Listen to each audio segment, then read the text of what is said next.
everyone, it's Margaret Manning here with 60 and Me. This is the place where women who are aging beautifully come to be inspired. And my guest today is Dr. Sanjiv Chopra. He is a world-famous professor of medicine at Harvard Medical School. He is a best-selling author and an inspirational speaker all around the world. He wants to inspire others to live healthy and balanced lives and to make a difference in this world. His books, he's written many books, but two of the ones that I'd like to reference are The 2 Most Important Days and also 5 Simple Things We Can Do to Live a Healthier and Happier Life. Now, Dr. Chopra, I would like to, well, first of all, welcome to the show. Thank you, Margaret. Honored to be on your show. Thank you so much for being here. Our community has been waiting for you, and I'm so happy that we have a chance to chat about a topic that I think is, well, so important, and that is, how do you find purpose in your life? And I would love you to tell us how you define that, like how someone can start looking for a purposeful way of living, and maybe share some stories with us of people that have inspired you. Yeah, so, there's a wonderful quote by Mark Twain: the 2 most important days of your life are the day you're born and the day you find out why. Yes, so true. That's a great quote. So each one of us has a singular purpose in life. Yeah. Many of us go to our final resting place with the songs still unplayed. Yeah. And we can find our purpose, and it'll come to you if you reflect on it, if you have discussions with your friends, do simple things like taking notes for a month and seeing what you did at the end of the day, and then giving it a grade from 1 to 10, where 1 you were miserable and 9 and 10 you were ecstatic. And then at the end of a month, strike off everything between 1 and 6, look at 7, 8, and 9. Yeah. And your purpose is lurking in there. That's what made me really happy. The other way is some people witness something really horrific or tragic in their life, but it is jolting, stark, negative, yet momentous. Yes. They stand there as they're witnessing and saying, you know what, I'm going to make a difference here. Yeah. And then 40 years later, they're still doing it.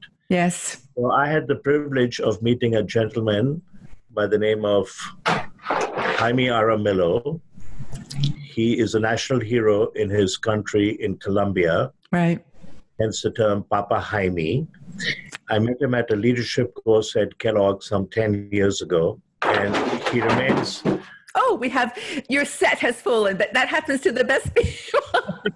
Actually, it's okay. But you know what's really funny? We should keep going because this happened on BBC, where they have like the set of like London behind them, and it's not really London. And right in the middle of a conversation, like London disappeared, and it was just, so if you're happy, should we keep going?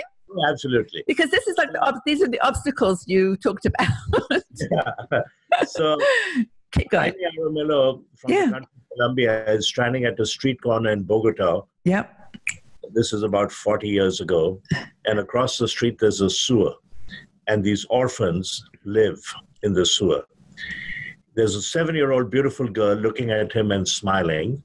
And as they're having this interchange, a car comes around the corner, stops in the middle of the street, the window rolls down, and somebody tosses a toy. The car recedes. It's a yellow school bus, Fisher-Price toy. Yeah. The 7-year-old girl has never possessed a toy. She comes running to the middle of the street, picks up the toy. She's beaming with joy, looking at Jaime Aramillo. And as they're having this interchange, a speeding truck comes around the corner and smashes her into oblivion. And he says to himself, this is my calling in life. I'm going to adopt these kids. He's adopted, house schooled, and fed 52,000 orphans. So he's a national hero, hence the term Papa Jaime. So I said, Papa, how do you pay for this? How many staff do you have? He says, Sanjiv, I have a staff of 150. I have a bakery. The only thing we make is cookies. Most of the restaurants in Medellin, Bogota, to have a cookie jar next to the cash register, and next to it a shoebox with a slit. As people are leaving, they grab a cookie, they drop change. I get 50% of my needs that way. So I said, what about the other 50%? He said, I'm a motivational, inspirational speaker. I speak all over Latin America, and I plow my honorarium into my foundation. Yeah. So I said, Papa, I know what motivational speakers get. That doesn't cut it. He said, you're right. Every time I need money, out of the blue, somebody helps me. He said, I'll give you an example. 3 weeks ago, I needed 41,000 US dollars to pay my bills. So I went to 3 banks. They turned me down. They said, Papa, you already got loans with us at the lowest rate. Don't even tell anyone about it. So he said, I'm coming back to the office. There's a street woman across the street. She crosses the road, gives me a hug. Papa, hi me. I turned to her and I said, are you hungry? She said, yes. He said, come, sit in the office, have coffee and cookies. So she's in the office having coffee and cookies. He's on the phone calling 3 other bankers, and she can tell that he's being turned down. So she turns to him and says, Papa, how much money do you need? Says, Sanjiv, I told her I need $41,000. She looks at me, she smiles and says, I'll give it to you. He said, I said to myself, she's cuckoo. Wow. She had $60,000. Her son had sent her the money to get off the street and move into a home. She says, Papa, I've saved some other money. I'm okay on the street. You need it. Your children need it. Take it now. No questions asked. You can return it if you want, when you want. He said, that kind of thing happens to me all the time. Yeah. The next minute, he showed me the photograph of a young lady, one of his new orphans. They told not to leave the orphanage, not to beg. She crept outside, was begging outside a fancy restaurant. The restaurant owner called the police. It was not the police, but a death squad that showed up, put her in the gutter and torched her. She had third-degree burns on the entire left side of her body. He rescued her. She underwent 17 reconstructive surgeries. When she came to America on a scholarship in computer sciences, is back home, is married, has a 3-year-old, and Papa Jaime says to me, Sanjiv, that 3-year-old is my grandchild. Oh my goodness. Amazing, man. Gosh. Now he lives in South America somewhere. I didn't get the first part of that. Country, Colombia. In Colombia. Wow. The next moment, he showed me the photograph of a young man dressed in impeccable white with a tennis racket, flanked by Pete Sampras on one side and Agassi on the other. Junior national champion of Colombia, one of his orphans. Yeah. They've grown up to become teachers, accountants, professional athletes, doctors, surgeons, and many are giving back to the foundation. Yeah, it's wonderful. He found his purpose in life 40-some years ago, witnessing the tragic death of that beautiful 7-year-old girl. And if you see Margaret or you meet him, you see his eyes. Yeah. Bliss. He's one of the happiest people on this planet. Yeah. You know, that's an amazing story. And I know why people are so moved by it, because it's just such so surrender. I mean, the surrender that he gave to his life, and that was it. But I think also we don't have to do amazing things like that. We can just do the small things too, just whatever you can do. I mean, just, it's really hard to not get discouraged, but I think that you can just be a helper every day, just by pure kindness. You know what? I am so glad you said that. Yeah. And I often conclude my talks. I tell stories about Papa Jaime and many other amazing people. And I say at the end, your purpose and my purpose doesn't have to be that bold and audacious. Yes. Have you heard of the starfish parable, which is the story about this young girl walking on a beach where there are 10,000 starfish stranded. So she picks one, twirls it, throws it into the ocean, does it again. As she's walking, there's an old gentleman sitting in a rocking chair, smoking a pipe and reading a book. He says, young lady, come here. What are you doing? There are 10,000 starfish stranded on this beach. Look across, there's another beach, there are another 15,000. Do you think you're making a difference? She twirls it, throws it into the ocean, turns to the old man, smiles and says, it made a difference to that one.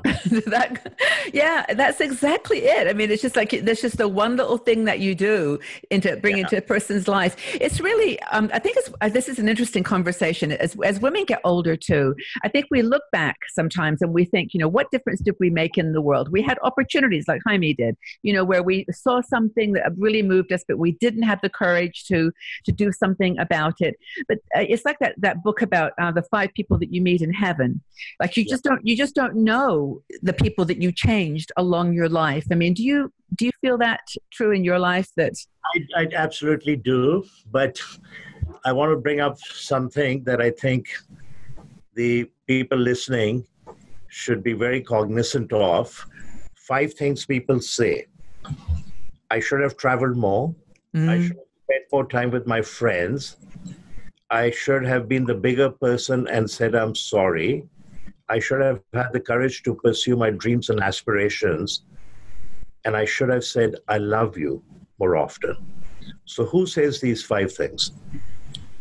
People in hospice. Yeah, when they're dying. In death. So this is a nurse who interviewed and said, what are your greatest regrets in life? And these were the 5. Yes. Nobody said I should have worked harder. I should have made 10 times more money. I should have lived in a bigger mansion. I should have belonged to 3 country clubs.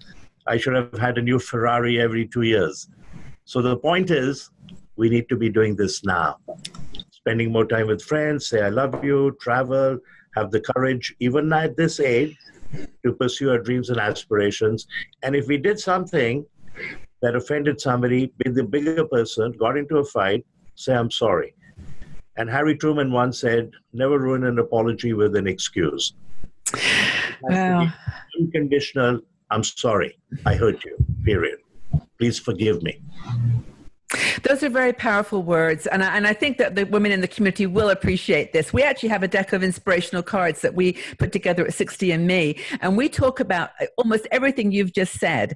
And I think that it's the beauty of aging, I think, and I don't, maybe you agree with this, but the beauty of aging for me is that you get a chance now to do that, all those things, you know, that you're not attached to maybe having your young children anymore. Your career has evolved or ended, and now you've got a chance, 30 years left of being able to make a difference.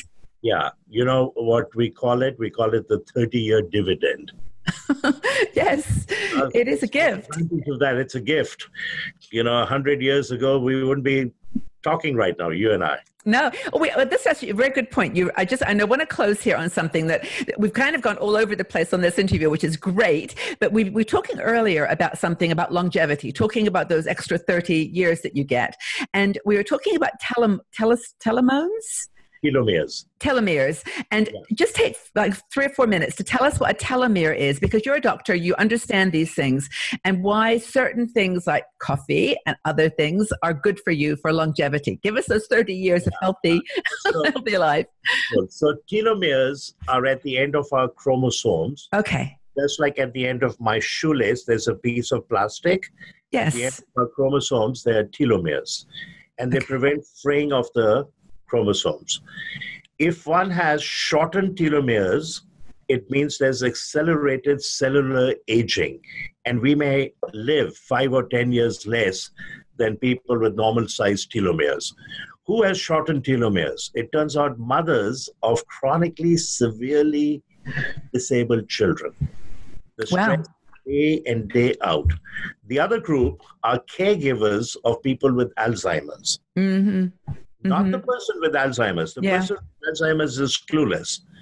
But the person, the loved one taking care of them, the daughter, the spouse, is going through 100 deaths every year, seeing this beautiful person who doesn't remember anything that happened 4 minutes ago. Yeah. And who has longer telomeres? It turns out people who exercise, people on the Mediterranean diet, people who meditate, and people who drink coffee. So you actually increase longevity by any of those 4 things. Okay. So if you want to live life with purpose and happiness and good health, do those things, increase the length of your telomeres, and maybe that's how you get the chance to live a purposeful life and just make the most of this amazing gift we have of being on the planet. Oh, I think you might have frozen there. Australian scientist. There you are. Sorry, you came back. You froze for a moment. It was like this beautiful pose. I was like waiting. Elizabeth Blackburn, a brilliant Australian scientist in California, got the Nobel Prize in Medicine or Physiology. Interesting. For the discovery of telomeres and the enzyme telomerase. So it's a landmark discovery in medicine. It's fascinating. Well, I would encourage anyone who's watching who's interested in that particular topic to go up to Dr. Chopra's website. It's sanjivchopra.com. And I know you've got all your links to your books there. And I mean, I just mentioned 2, but you've got, how many have you written? How many books? 10. 10. Yeah. So you've definitely got some of interest to you out there. So please, if you have any questions too, just leave them in the comment section below, because we'll be in touch with Dr. Chopra, and we'll be passing on your questions and your concerns. And I would love to have you back. I think it's been a really wonderful chat. I'd love to come back, Margaret. It would be my pleasure. Maybe I'll come to Switzerland. Yes, of course. You'd be always welcome. I can give you some good chocolate tips here. We can have chocolate Brazil nuts. That would be a great. Thank you again for your time. It's been wonderful. Thank you. If you enjoyed this video, please consider supporting me on Patreon. Our Patreon supporters help us to make a bigger difference in the lives of women over 60 all around the world. They get exclusive videos, live video shows, discounts, and much more. So please look for the link on this page. It is somewhere down here, up there. And join our tribe of women in our 60andMe community who are actually making a big difference in the world, challenging aging stereotypes. So thank you so much for your support.